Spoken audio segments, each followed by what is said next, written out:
E aí, gurizada? Tava escutando um podcast aqui, muito bom. Pra quem não conhece, o AtlasCast, porra, top. Tem uma gurizada lá fazendo uns negócios massa. Dá uma escutada lá, tá lá no Spotify e também no Deezer.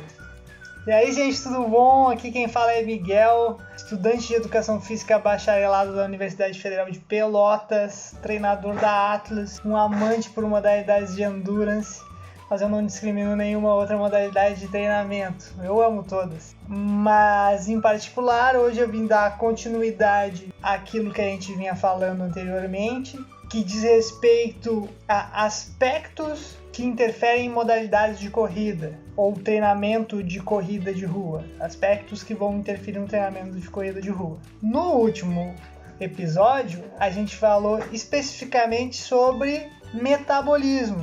E hoje a gente vai falar sobre o combustível desse metabolismo, porque todo carro precisa de combustível, senão ele não se movimenta. Pode ser álcool, pode ser eletricidade, pode ser gasolina em si ou diesel, independente, vai precisar de um combustível para se movimentar. E hoje a gente vai falar do combustível que movimenta o nosso corpo. Então, vamos falar dos aspectos nutricionais das modalidades de corrida.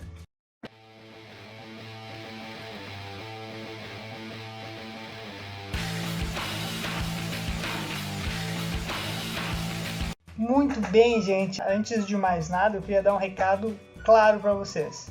Se você tem um nutricionista, se você faz um acompanhamento nutricional e ele fala coisas diferentes do que eu vou dizer aqui, acredite no seu nutricionista, ok? Porque ele é um profissional e ele, obviamente, tem um melhor conhecimento do teu estado clínico para te dizer algo a respeito da tua dieta ou da suplementação que tu tem que utilizar. O que eu vou falar aqui é especificamente sobre corrida e os aspectos nutricionais que envolvem ela. Mas se o teu nutricionista fala coisas diferentes, acredita no teu nutricionista. E você tem que confiar no seu nutricionista porque ele estudou para te dar o suporte nessa hora, ok? Ele é um profissional, acredite no profissional.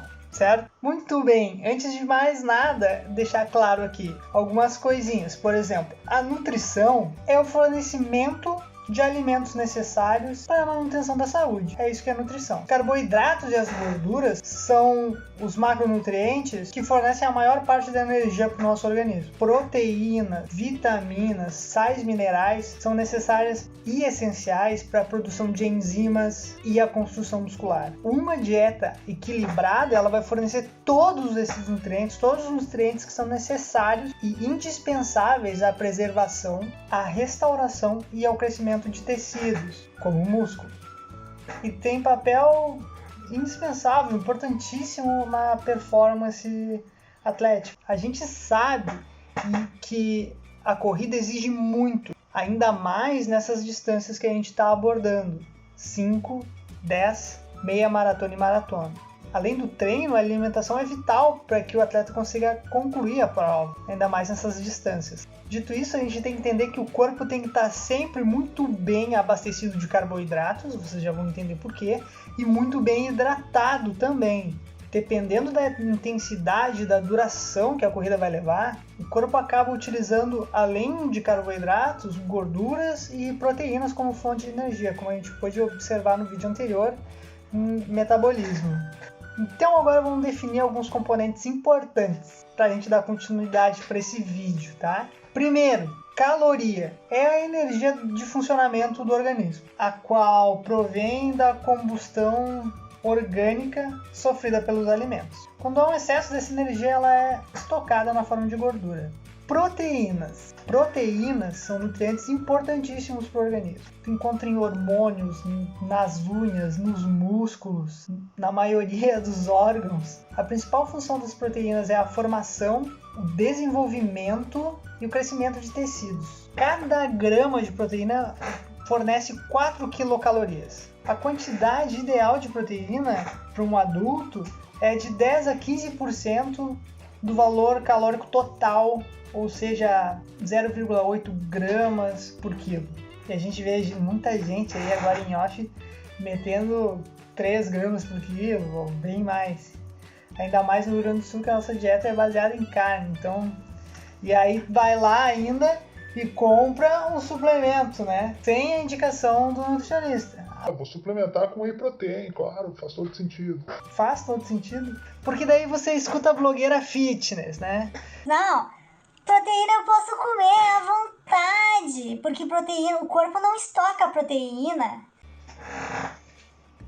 O corpo não estoca proteína. Se você segue uma blogueira que falou isso, você para de seguir essa mulher agora, pelo amor de Deus. O corpo não estoca proteína. Amigos, o músculo esquelético, toda a musculatura que tu tem no corpo, é basicamente um grande estoque de proteína. Se tu não dá os nutrientes necessários para o teu corpo, ele vai buscar naquilo que ele tem estocado para manter o metabolismo funcionando. E onde é que ele vai tirar? Do estoque? E onde é que está o estoque? No músculo esquelético. Ai, minha blogueirinha não falou isso. Disse pra mim fazer cardio em jejum. Fala, campeão.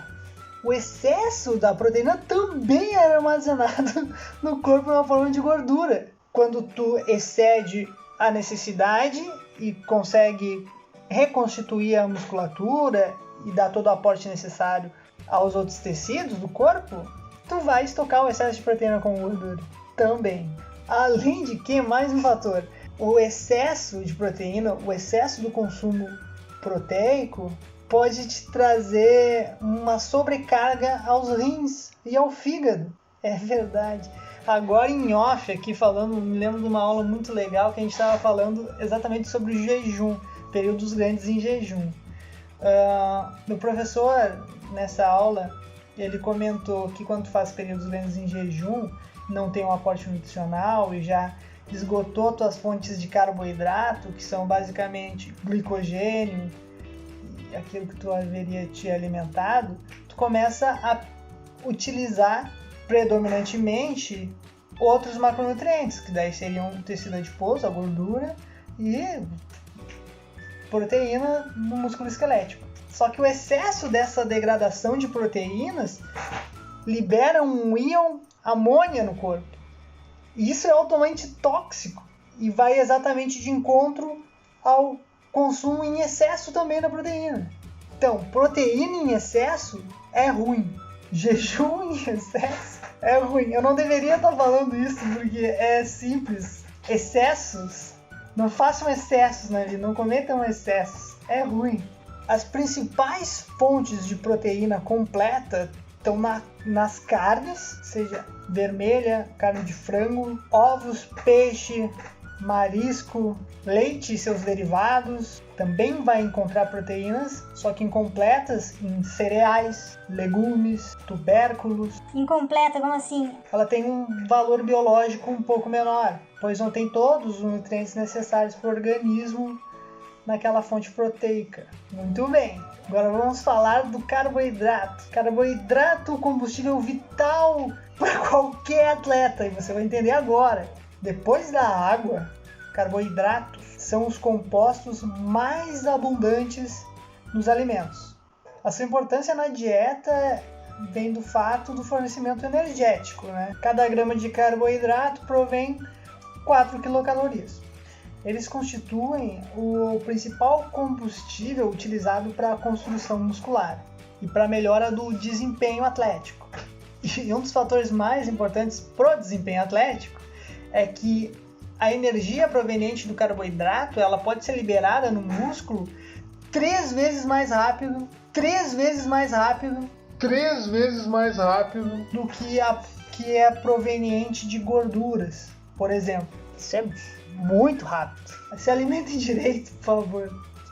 Só que o estoque de carboidratos é bem limitado no nosso corpo e quando ele termina, isso causa um problema muito grande para o atleta, podendo muitas vezes até impedir ele de continuar fazendo uma atividade em alta intensidade.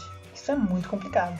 Sem falar que os carboidratos também têm um fator muito importante no funcionamento do cérebro e dos estímulos nervosos, porque o cérebro ele utiliza a glicose como fonte de energia Bom, a gente sabe que o glicogênio é uma forma de estocar carboidrato. O glicogênio é a reserva de energia proveniente de carboidratos, obviamente, que pode ser armazenada ou no músculo ou no fígado. Mas voltando ao fator de jejum aqui, se tu tá em jejum, tu acha que o teu corpo vai preferir dar carboidrato para manutenção das atividades como caminhar por aí, enfim? Ou ele vai preferir manter o teu cérebro ativo? É uma ótima pergunta. O que será que meu corpo prefere? O corpo vai preferir sobreviver sempre. Então, tem muitos estudos que mostram que a prioridade do corpo é manter as funções cognitivas, te manter pensando. Porque por isso é muito perigoso, às vezes, fazer jejuns muito prolongados, tá? Além de todos os outros fatores que eu citei antes. Bom, por isso, voltando ao assunto dos carboidratos, por isso é importante se alimentar de uma fonte rica em carboidratos antes de corridas, para que tu consiga manter uma reserva de glicogênio satisfatória antes da competição, antes da corrida ou antes do treino, indiferente. É importante se alimentar de carboidrato para manter esse estoque de glicogênio alto. Lembrando que o excesso também vira gordura. Os carboidratos são comumente encontrados no arroz, no milho, no trigo, na cevada, na aveia, no centeio, na batata doce, na batata inglesa, na farinha de milho, na mandioca, ou aipim, ou mexerica, não sei como tu chama aí onde você está vendo, macarrão, pão, bolacha, açúcar refinado, nos bolos aí que tu come pelo mundo afora. Enfim, vamos seguindo então. Próximo macronutriente, lipídios. Os lipídios ou gorduras constituem um dos principais componentes estruturais das células vivas. Eles têm uma solubilidade bem baixa e uma densidade bem alta, tornando eles ótimos armazenadores de energia. Além de que uma camada subcutânea de gordura um pouco maior produz um efeito isolante, assim, diminuindo a perda de calor para o meio ambiente. Vocês nunca perceberam por que nadadores de longas distâncias, por exemplo, são mais gordinhos do que nadadores de curtas distâncias? Esse fator é muito interessante. Eles precisam ter um pouco mais de gordura subcutânea para não perder tanto calor para o ambiente, já que eles vão ficar horas nadando em águas com temperaturas bem baixas e precisa se manter aquecido, porque senão tu perde desempenho. Além de que pode acarretar outros problemas, como hipotermia, por exemplo. Então, se tu está pensando em fazer travessias, é bom ter uma camadinha de gordura aí. Outro fator muito importante das gorduras é que elas carregam vitaminas que são lipossolúveis. Vitamina A, vitamina D, vitamina E, vitamina K, as quais sem gordura não são introduzidas no organismo. A recomendação diária de lipídios é de 25% até 35% do valor calórico total.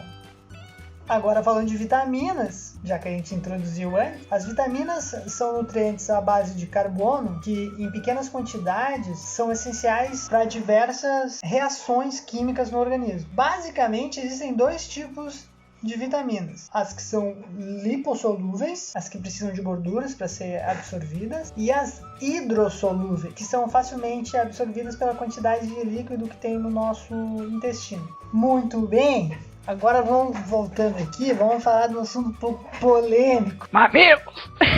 BCAA, aminoácidos de cadeia ramificada. Os aminoácidos de cadeia ramificada eles vêm sendo utilizados na nutrição clínica e há algum tempo para o tratamento de uma série de patologias. E vem sendo discutido o efeito ergogênico do BCAA em atividades esportivas. BCAAs compreendem 3 aminoácidos: leucina, isoleucina e a valina, encontrados sobretudo em fonte proteica de origem animal. Eles são considerados a principal fonte de energia para a construção muscular e atuam também como uma importante fonte de energia muscular no processo metabólico, de estresse metabólico. Assim, alguns estudos demonstraram que, particularmente a leucina, poderia estimular a síntese proteica e diminuir o catabolismo proteico muscular. Mas o meu problema não é o BCAA. O BCAA é importante, sim. Só que nós já encontramos os BCAAs nos alimentos. E o que tem ocorrido muito aí é que estão vendendo de maneira, eu diria até que criminosa.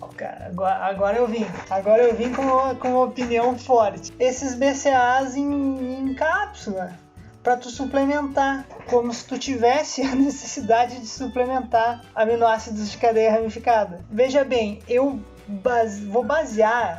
baseio a minha fala em um ponto muito importante. A vida na ciência, ela é o seguinte, ela tem que ser baseada em duas coisas: grau de recomendação e nível de evidência. Quando eu falo grau de recomendação, eu estou falando se existe consenso e evidência a favor daquilo ali que está sendo indicado. E quando eu falo nível de evidência, eu quero saber se tem muitos ensaios clínicos que demonstram que aquilo deve ser recomendado. O que acontece? O BCAA tem, segundo as diretrizes de nutrição esportiva do mundo e do Brasil, vou deixar aqui em algum lugar para vocês verem, se tiverem interesse, tem o pior grau de evidência e o pior grau de recomendação. Ou seja, não recomendo, não é evidente que tomar BCAA em cápsula funciona. Então, se alimenta bem, come carne, sabe? Tá bom, certo? É isso aí. Agora, se a tua nutricionista diz que tem que suplementar BCAA, acredita na tua nutricionista. Talvez tu tenha alguma outra patologia aí que eu não sei o que é, certo? Aí é isso aí. Acredita na tua nutricionista, ela conhece o teu estado clínico. Eu não conheço o teu estado clínico. Minha questão aqui é uma opinião para corredores, deixando bem claro que a alimentação é o que vai prover os nutrientes necessários para tu manter um bom desempenho esportivo. A suplementação é algo a mais. Muito bem, agora com esse nosso assunto, vamos falar um pouco sobre hidratação e a corrida é muito importante, porque quando a gente corre a gente desidrata muito. De acordo com as diretrizes da Sociedade Brasileira de Medicina do Esporte, é recomendado começar a ingestão de líquido já nos primeiros 15 minutos da atividade e continuar ingerindo a cada de 15 em 15 minutos, ou 15 ou 20 em 20 minutos. O valor a ser ingerido aí pode variar, depende da intensidade, depende de quanto tempo tu vai fazer a atividade, entre 500 ml e 2 litros. A taxa de sudorese também vai influenciar na necessidade de ingestão. Tem estudos aí que mostram que a ingestão de líquido com carboidratos e eletrólitos podem até melhorar o desempenho esportivo. Mas o objetivo de inserir eletrólitos não é para ter um ganho maior, é só para repor aquilo que foi perdido durante a corrida. Já os carboidratos, ele vai ter um efeito mínimo no esvaziamento gástrico, que é um problema muito grande para quem está correndo, e além de que vai facilitar a absorção de líquidos e desses próprios eletrólitos dentro do nosso intestino. Alguns estudos sugerem que a quantidade ideal de carboidratos para ter esses benefícios a serem misturados no líquido é de 60 a 70 gramas por litro. Essa mistura aí, isso é basicamente um soro caseiro aí que pode substituir aquelas bebidas de reposição de eletrólitos que a gente conhece bem, tem marcas muito famosas, só que o preço é infinitamente menor. Então tu pode fazer em casa, só que o gosto é meio ruim. Segundo o American College, tá? Agora, muito importante, a reposição de líquidos para quem pratica esporte deve ser feita da seguinte forma: 2 horas antes do exercício, 500 ml de líquido. A partir de 1 hora de exercício, entre 600 a 1 litro e 200 por hora de exercício. Carboidrato é essencial como repositor energético e no retardo da fadiga. Concentração ideal aí de carboidrato para hidratação, segundo o American College, é de 4 a 8%. Concentração aí de sal, 1/3 de uma colher de sopa de sal por litro de água. E aí se hidratar a cada 15 e 20 minutos de exercício, que a gente tinha comentado anteriormente. Muito bem, você aprendeu a fazer um soro caseiro para atividades de endurance. Uma coisa que é importante eu falar é que se você sentir sede, você já está desidratado. Os eletrólitos são mais perdidos na transpiração, são sódio e cloreto. E a diminuição da água no organismo, ela promove perda de peso e a redução da capacidade de hidrólise de lipídios. o que acarreta também na diminuição da capacidade máxima de desempenho, porque aí os metabolismos não vão estar funcionando de maneira adequada. Lembra os metabolismos do vídeo anterior? Estar desidratado pode ocasionar efeitos muito negativos na performance e na saúde. Um dos mais preocupantes aí é a hipovolemia progressiva, que é o volume sanguíneo aí abaixo do normal. Quando o atleta sente sede, ele já está em um processo de hipoidratação. Por isso a gente não pode esperar a manifestação da sede para beber água ou se hidratar. A perda hídrica de 2% do peso corporal provoca a manifestação da sede. 2%, em 4% a gente já diminui a capacidade de hidrólise, diminuindo o desempenho. Em 7% já tem o comprometimento plasmático. 9% já está colapsando praticamente. E em 10% está correndo risco de vida. Então é basicamente isso. Se hidrate. Muito bem, gente. Terminando o vídeo de hoje. Hoje foi um pouco longo o vídeo, mas o assunto é bastante interessante. Espero que vocês tenham gostado. Para quem gostou, deixa um joinha aí.